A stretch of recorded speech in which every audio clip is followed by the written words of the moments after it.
స్థానిక సంస్థల ఎన్నికల్లో ఇద్దరు పిల్లల నిబంధన ఎత్తివేతకు గ్రీన్ సిగ్నల్ వచ్చింది. పంచాయతీ మున్సిపల్ ఎన్నికల్లో ఇద్దరు పిల్లల నిబంధనను తొలగిస్తూ సీఎం రేవంత్ కేబినెట్ తీసుకున్న నిర్ణయానికి గవర్నర్ జిష్ణుదేవ్ వర్మ సమ్మతి తెలిపారు. గవర్నర్ ఆమోదం లభించినందున న్యాయశాఖ గెజెట్ విడుదల చేసే అవకాశం ఉంది. ఆర్డినెన్స్ తీసుకువచ్చి ఆ తర్వాత చట్ట సవరణ చేసే అవకాశం ఉంది.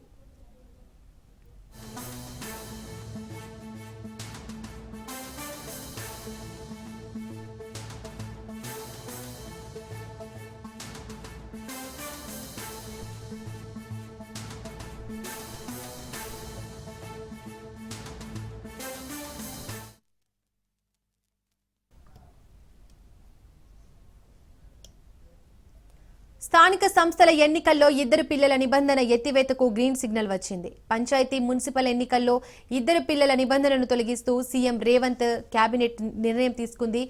గవర్నర్ జిష్ణుదేవ్ వర్మ సమ్మతి తెలిపారు. గవర్నర్ ఆమోదం లభించినందున న్యాయశాఖ గెజెట్ విడుదల చేసే అవకాశం ఉంది. ఆర్డినెన్స్ తీసుకువచ్చి ఆ తర్వాత చట్ట సవరణ చేసే అవకాశం ఉంది.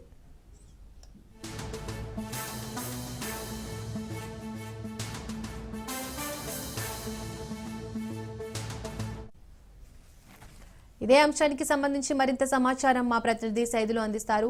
సైదులు, ఇద్దరు పిల్లల నిబంధనకు సంబంధించి డీటెయిల్స్ ఏంటి?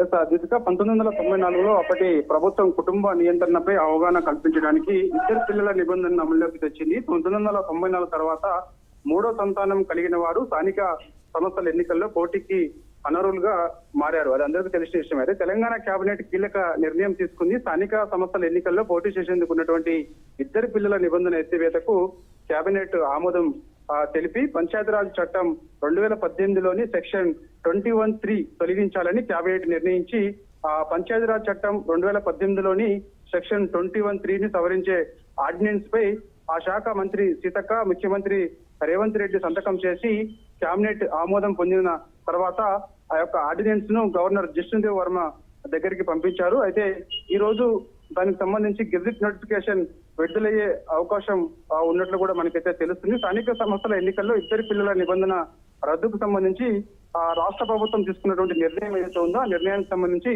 నేడు గెజిట్ విడుదల న్యాయశాఖ చేసే అవకాశం ఉన్న నేపథ్యం. సో ఆర్డినెన్స్ పై సంతకం చేసినటువంటి తెలంగాణ గవర్నర్ స్థానిక సంస్థల్లో పోటీ చేసేందుకు అడ్డుగా ఉన్నటువంటి ఇద్దరు పిల్లల నిబంధనను ప్రభుత్వం తొలగించింది కాబట్టి సో ఇప్పుడు ముగ్గురు పిల్లలున్నా నలుగురు పిల్లలున్నా కూడా స్థానిక సంస్థల్లో పోటీ చేసేందుకు వాళ్ళు అర్హులుగా ఉన్నారు కాబట్టి సో చాలా మంది హర్షం కూడా వ్యక్తం చేస్తున్నటువంటి పరిస్థితి కనిపిస్తుంది. ఎందుకంటే గతంలో ఉన్నటువంటి నిబంధన 1994లో అప్పటి పరిస్థితులకు అనుగుణంగా ఇద్దరు పిల్లలు మాత్రమే ఉండాలి. ముగ్గురు పిల్లలు ఉంటే స్థానిక సంస్థల ఎన్నికల్లో పోటీ చేసేందుకు వారు అనర్హులు అని చెప్పేసి కూడా అప్పటి ప్రభుత్వం నిర్ణయం తీసుకుంది. సో ఇప్పుడు దాన్ని రద్దు చేస్తూ తెలంగాణ రాష్ట్ర ప్రభుత్వం తీసుకున్నటువంటి నిర్ణయం పైన ఈ రోజు గెజెట్ నోటిఫికేషన్ విడుదలవుతుంది. Right Saidulu, thank you.